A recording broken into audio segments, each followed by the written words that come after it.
नमस्कार दोस्तों, crime stories channel पर मैं राजेश आपका स्वागत करता हूं। दोस्तों, आज मैं आपको अपराध की जिस वारदात के बारे में बताने जा रहा हूं वो वारदात है इंदौर मध्य प्रदेश से। तो चलिए दोस्तों, इस वारदात के बारे में हम लोग विस्तार से जानते हैं। रोज की तरह 27 सितंबर 2016 की सुबह थी। किरण रावत उठकर अपने कामकाज में लग गई थी।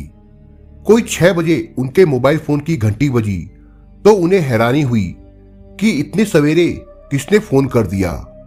लेकिन जब स्क्रीन पर नंबर देखा तो वो चौंकी भी और परेशान भी हुई कि कैसा कमबख्त और बेशरम लड़का है जो हाथ धोकर पीछे पड़ गया है। फोन रिसीव ना करना और काट देना उन्हें ठीक नहीं लगा, क्योंकि वो जानती थी कि लड़का दोबारा ही नहीं बल्कि फोन ना उठाने तक फोन करता ही रहेगा। लिहाजा मन मारकर उन्होंने फोन रिसीव किया तो दूसरी ओर से आवाज आई, आंटी, मैं अमित बोल रहा हूं और अभी अभी गुजर खेड़ा से आया हूं। प्लीज एक बार आप मुझे प्रिया से 5 मिनट बातें कर लेने दे। उसके बाद मैं कभी उसे या आपको फोन नहीं करूंगा। किरण उलझन में पड़ गई कि क्या करे और क्या ना करे। अमित के फोनों को सुनकर वो खुद भी तंग आ चुकी थी। हर बार घिसे हुए रिकॉर्ड की तरह गिड़गिड़ाकर वो एक ही बात की रट लगाए रहता था। अमित के बारे में वो उतना ही जानती थी जितना उनकी बेटी प्रिया ने उन्हें बताया था। प्रिया होनहार छात्रा थी। इन दिनों वो आईआईटी की तैयारी कर रही थी। उसने अमित के बारे में मां से कुछ भी नहीं छिपाया था। वो उसका फेसबुक फ्रेंड जरूर था, लेकिन फ्रॉड था। उसने प्रियांशी के नाम से अपना फेसबुक अकाउंट बनाकर उसे फ्रेंड रिक्वेस्ट भेजी थी। उसने अमित को प्रियांशी नाम की लड़की समझकर उसकी फ्रेंड रिक्वेस्ट एक्सेप्ट कर ली थी। प्रिया अमित को लड़की समझकर उससे कुछ महीनों तक चैटिंग भी करती रही। उसी बीच उसने खुद का और मां का मोबाइल नंबर उसे दे दिया था। लेकिन जब उसे प्रियांशी यानी अमित की हकीकत का पता चला तो उसने उसे ब्लॉक कर दिया। ब्लॉक किए जाने के बाद अमित उसे मोबाइल फोन पर फोन ही नहीं करने लगा, बल्कि प्यार का इजहार भी उसने कर दिया। प्रिया के लिए ये परेशानी वाली बात थी। वो इस बात पर खार खाए बैठी थी कि पहले तो अमित ने फेक अकाउंट के माध्यम से उससे दोस्ती की और जब वास्तविकता सामने आई तो फोन पर प्यार का इजहार करने लगा। अमित के इस दुस्साहस से नाराज प्रिया ने उसे जमकर लताड़ा और आइंदा कभी फोन न करने की हिदायत दी। अमित नहीं माना और फोन न उठाने पर मैसेज करने लगा। इससे प्रिया को लगा कि ये सिलसिला मानने वाला नहीं है, इसलिए उसने उस पर ध्यान देना बंद कर दिया और पढ़ाई में मन लगाने लगी।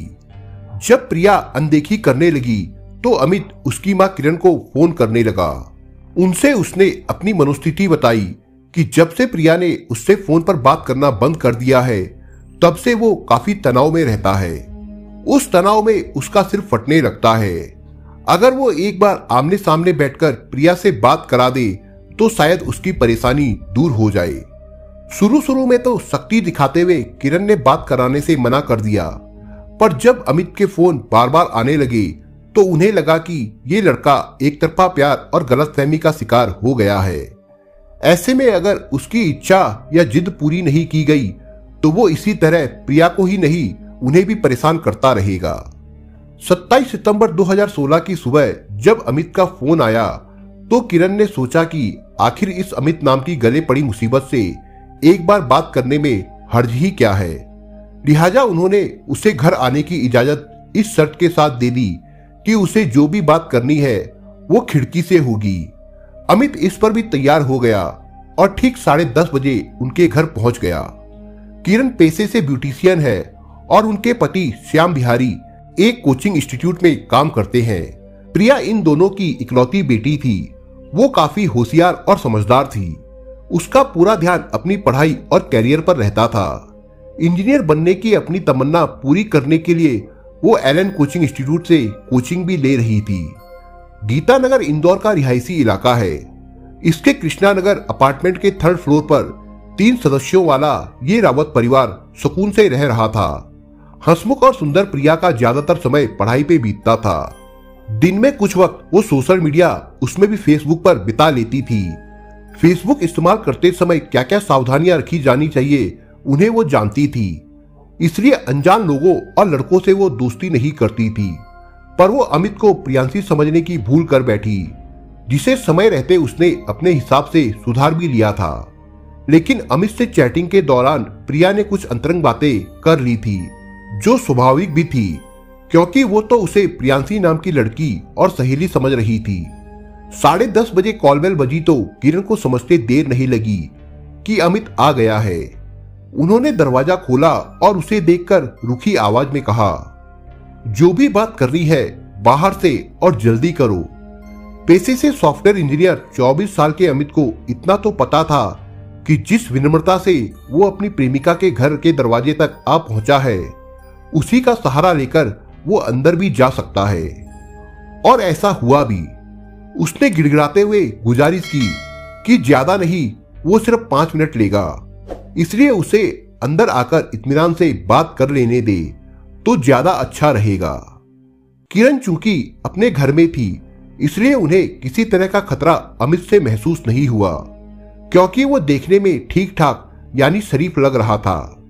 उनका सोचना था कि एक बार ये प्रिया से बात कर लेगा तो इसकी गलतफहमी या जिज्ञासा जो भी है खत्म हो जाएगी। इसके बाद हमेशा के लिए उसका इस बला से पिंड छूट जाएगा। यही सोचकर उन्होंने अमित को अंदर आने दिया। तब उन्हें कतई इस बात का एहसास नहीं था कि इस मासूम से चेहरे के पीछे हैवानियत और वैसीपन छिपा है। वो उनका घर उजाड़ने की मनसा से आया है। उसकी मनसा कुछ और है।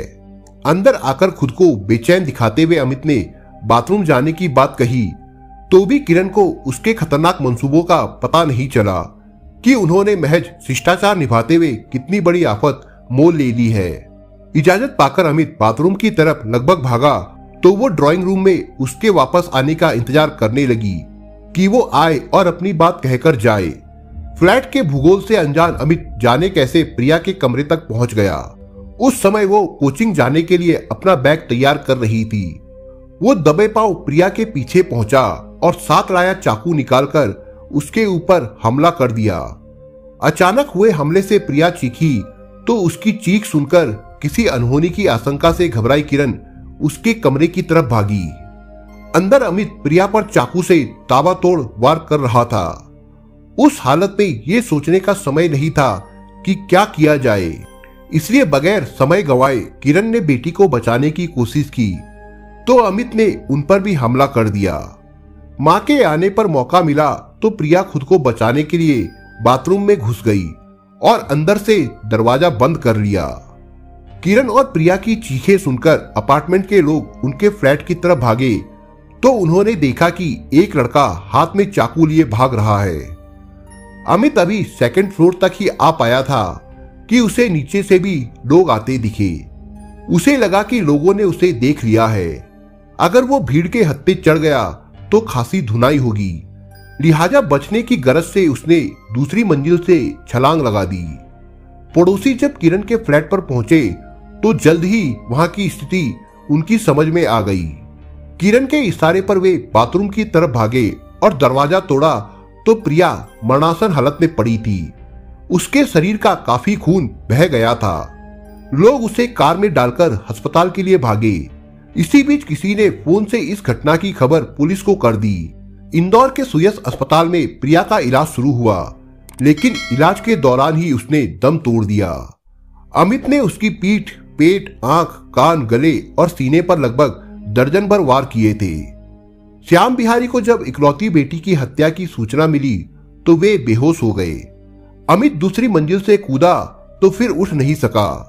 उसके हाथ पैर में फ्रैक्चर हो गया था। उसे गिरफ्तार करके एमवाई अस्पताल में इलाज के लिए भर्ती कराया गया। वो पूरे होश में था। उसके चेहरे पर डर या पछतावा जैसी कोई चीज नहीं थी। लगता था वो यही करना चाहता था। प्रिया की हत्या ही उसका मकसद था। गुजरखेड़ा गांव के रहने वाले अमित की फ्रेंड सर्किल कोई बहुत बड़ी नहीं थी, लेकिन सोशल मीडिया की उसकी दुनिया काफी बड़ी थी। वो दिन रात स्मार्टफोन से चिपके हुए चैटिंग करता रहता था। लड़कियों से दोस्ती करने की गरज से उसने प्रियांशी के नाम से अकाउंट बनाकर तमाम लड़कियों से दोस्ती कर ली थी। प्रिया से दोस्ती की जगह प्यार हो गया तो उसने उससे दिल की बात कह डाली। लेकिन प्रिया ने उस धोखेबाज को झिड़क दिया तो एक तरफा प्यार की गिरफ्त में आए इस सिरफिरे ने उसे दुनिया से ही विदा कर दिया। पूछताछ में अपने बचाव के मकसद से अमित गोलमोल जवाब देता रहा। वो अपने पिता सुनील यादव से झूठ बोलकर निकला था कि इंटरव्यू देने के लिए जा रहा है। वो पुलिस से ये कहकर उन्हें भ्रमित करने की कोशिश कर रहा था कि जब वो प्रिया के कमरे में पहुंचा तो वो उस पर ज्यादती का आरोप लगाने लगी, जबकि फॉरेंसिक रिपोर्ट से ये साफ हो गया है कि प्रिया ने खुद पर कोई वार नहीं किया था। अमित का कहना था कि प्रिया ने उसका चाकू छीनकर खुद पर वार किए थे। एक दूसरा बयान उसने ये भी दिया था कि उसे आशंका थी कि प्रिया के घर जाने पर उसके साथ कोई भी अनहोनी हो सकती है, इसलिए उसने ही खुद पुलिस को 100 नंबर पर फोन करके बुलाया था। किरण पर हमले की बात से मुस्कुराते हुए उसने कहा कि भागते हुए जब वो बीच में आ गई तो हाथ में पकड़े चाकू से उन्हें जख्म हो गया, जबकि हकीकत ये थी कि अमित प्रिया से एक तरफा प्यार करने लगा था और उसके मना करने पर जल भुन गया था। फेसबुक की दोस्ती पर ऐसे अपराध अब आम हो चले हैं, जिनका शिकार प्रिया जैसी लड़कियां हो रही है। ऐसे में उन्हें और संभल कर रहने की जरूरत है।